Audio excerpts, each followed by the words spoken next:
नमस्कार, आप देख रहे हैं जीएमडी न्यूज। मैं हूं आपके साथ दीपिका वर्मा और पब्लिक अड्डा में आप सभी का बहुत स्वागत है। तो आज बात कर रहे हैं दिल्ली में हुए हादसे के बाद पूरे यूपी में हाई अलर्ट जारी कर दिया गया है।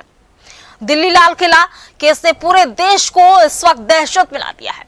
इसी बीच पीएम मोदी ने भूटान से साफ कहा कि जो जिम्मेदार है उन्हें छोड़ा नहीं जाएगा।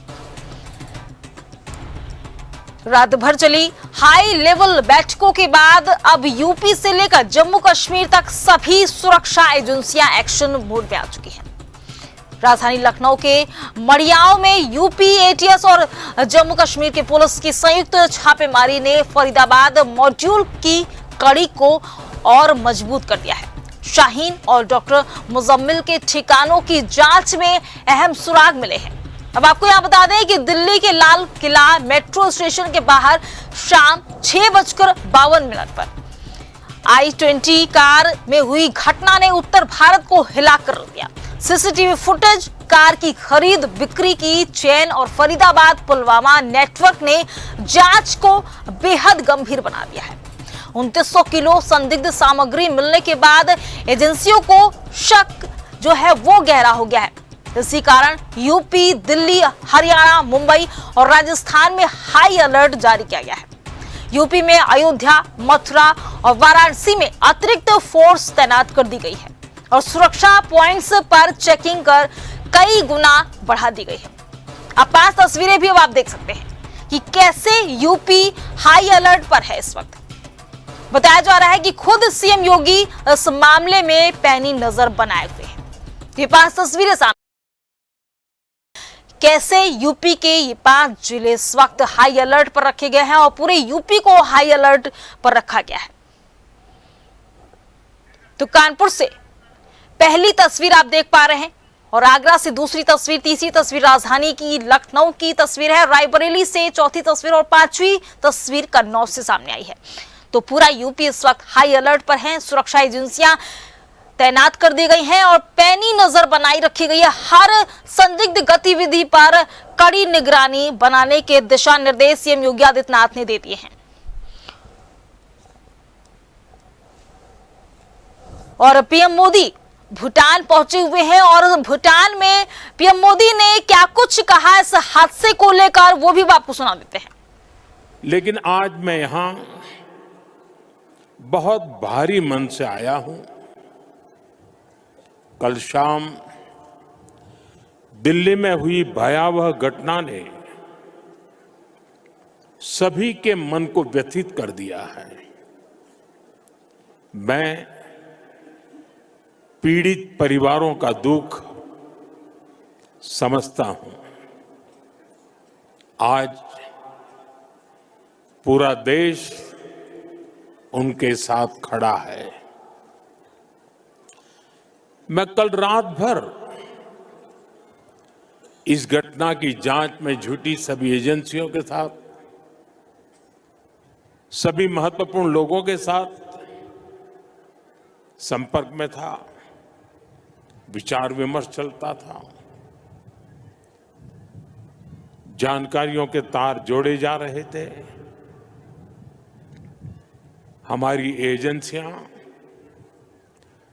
इस षड्यंत्र की तह तक जाएगी।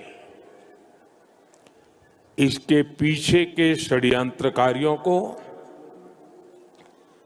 बख्शा नहीं जाएगा। All those responsible will be brought to justice.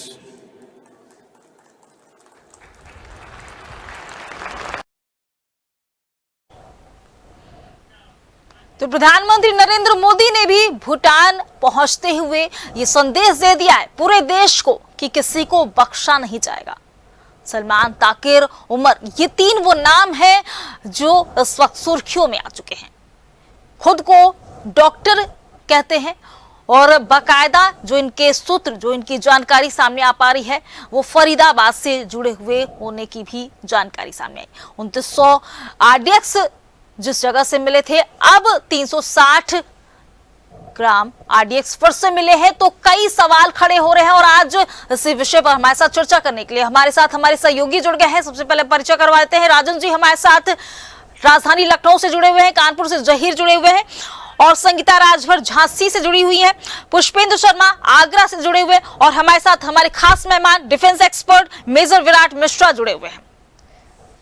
तो सबसे पहला सवाल मेजर विराट शर्मा आपसे मेरा रहेगा कि मैं ये यहाँ समझना चाहूंगी कि इस पूरे हादसे में जो कड़ियां इस वक्त जुड़ती हुई नजर आ रही हैं, फरीदाबाद से कड़ियां जुड़ रही हैं, सीधा जो तार सामने आ रहे हैं, इस पर आप क्या कहेंगे? क्या कुछ समझ पा रहे हैं इस वक्त? देखिए दीपक जी, कहीं ना कहीं ये टेररिस्ट अटैक कोई शक नहीं है और तो ये कार ब्लास्ट हुआ है, इसमें जैश ए मोहम्मद के जो फाइन प्रिंट है वो दिख रहा है, उसके हमले के तार कहीं ना कहीं जैश से जुड़ते हुए दिखाई दे रहे हैं। आप जानते हैं कि सन 2000 में जब जैश बनाया था, मसूद अजहर ने उसको भारतीय जेल से ही निकाल के ले गए थे, उनके टेररिस्ट सब सारी चीजें हुई थी, आपको पूरा इतिहास पता है। उसके बाद से इन्होंने लगातार हमले जारी रखे हैं भारत के ऊपर और पिछले कई साल में भारत के गढ़ में यानी दिल्ली और मुंबई इन सब जगहों पे हमले नहीं हो पा रहे थे, कम हो गए थे। ये बहुत अच्छी बात थी, बट कल जो ये हादसा हुआ है, कल जो ये घटना हुई है, इसने कहीं ना कहीं सुरक्षा एजेंसियों की नींद उड़ा दी है। अभी भी आपको पता है कि हाई लेवल मीटिंग चल रही है, इसमें डीजी एनआईए, आईबी चीफ और होम सेक्रेटरी साहब, ये सब होम मिनिस्टर साहब से मुलाकात कर रहे हैं और उनको पूरी जानकारी दे रहे हैं। इसके अलावा भी अगर आप देखेंगे इतनी बड़ी मात्रा में यानी लगभग 3000 किलो अगर आप को अमोनियम नाइट्रेट जैसा एक्सप्लोसिव या कोई भी एक्सप्लोसिव जो कल तक सामने आ जाएगी, स्थिति क्लियर हो जाएगी जब फॉरेंसिक्स लैबोरेटरी से ये कंफर्म हो जाएगा कि अमोनियम नाइट्रेट है, इतनी बड़ी मात्रा में जो ये एक्सप्लोसिव पकड़ा गया है, ये बहुत ही दुख की बात है। और ये कैसे पहुंचा, क्या नेटवर्क था, कहां से इसके तार जुड़े हुए हैं, वो सारी चीजें जब पता चलेंगी तो कहीं ना कहीं सिक्योरिटी एजेंसी उस पर लगी हुई हैं उसको देखने समझने में। और इस हमले के पीछे मोटिव क्या था, इतनी बड़ी मात्रा में जो बारूद आया, ये कहां से आया, क्यों आया।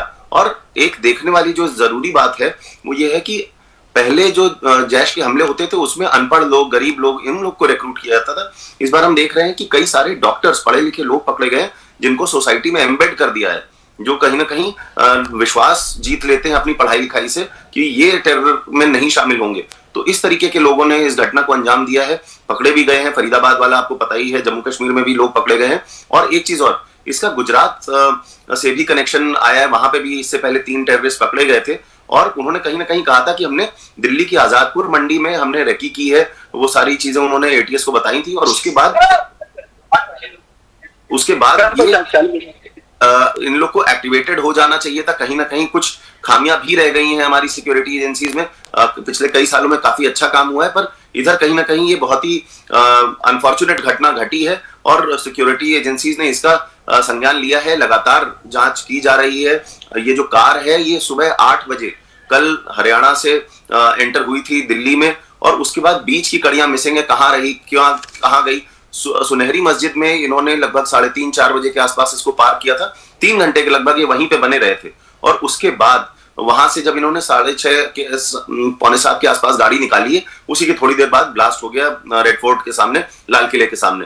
तो ये पूरा जो घटनाक्रम है, इसके पीछे मोटिव क्या था, क्या आइडिया था, और वो जो डॉक्टर जिसका बात कही जा रही है कि वो आत्मघाती हमला था, क्या उसने डर के मारे ये ब्लास्ट कर दिया? क्योंकि देखिए डेटोनेटर भी पकड़ा गया है और आपको ये पता होगा फरीदाबाद वाले हमले में भी लगभग 20 वो स्विचेस मिले थे इनको डेटोनेट करने वाले। तो कहीं ना कहीं ये पूरा एक लिंक्ड टेरर अटैक था और हो सकता है कि इनका अटैक ज्यादा बड़े पैमाने पर करने का आइडिया रहा हो, पर उससे पहले ही भारतीय सिक्योरिटी एजेंसीज ने वो इनको नाकाम कर दिया और उसी हड़बड़ाहट में इस डॉक्टर ने कहीं ना कहीं इस घटना को अंजाम दिया है। दीपिका जी, देखिए सर, जिस तरीके से जो जानकारी सामने आ रही, जैसे जैश ए मोहम्मद की बात सामने आ रही, तो इसके पहले ये भी जानकारी आई कि परिवार जैश ए मोहम्मद का पूरा खत्म हो गया, तो कहीं ना कहीं ये रिवेंज लेने की भी तो एक कड़ी नहीं हो सकती है?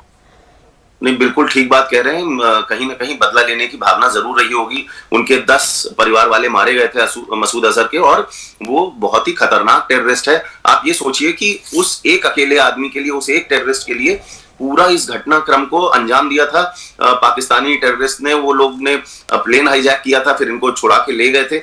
ये आपको दिखाता है कि कितने हाई लेवल का मास्टरमाइंड है ये आदमी। और Jaish e Mohammed United Nation Security Council से बैंड ऑर्गेनाइजेशन है।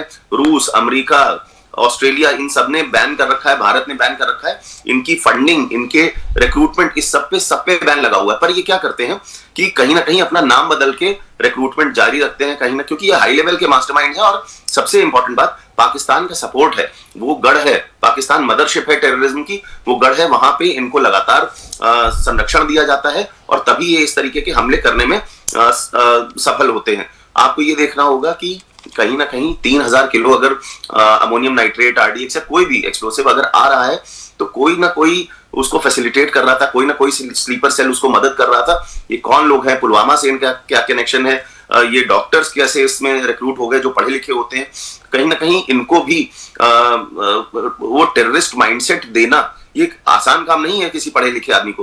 तो जैश ए मोहम्मद ने वो काम भी करा है और भारतीय एजेंसीज की इस समय एक्चुअली में जैसे कहते हैं नींद उड़ जाना, वो काम हुआ है और भारतीय एजेंसीज लगातार इस पे नजर बनाए रखी होंगी, सब जांचें चल रही हैं।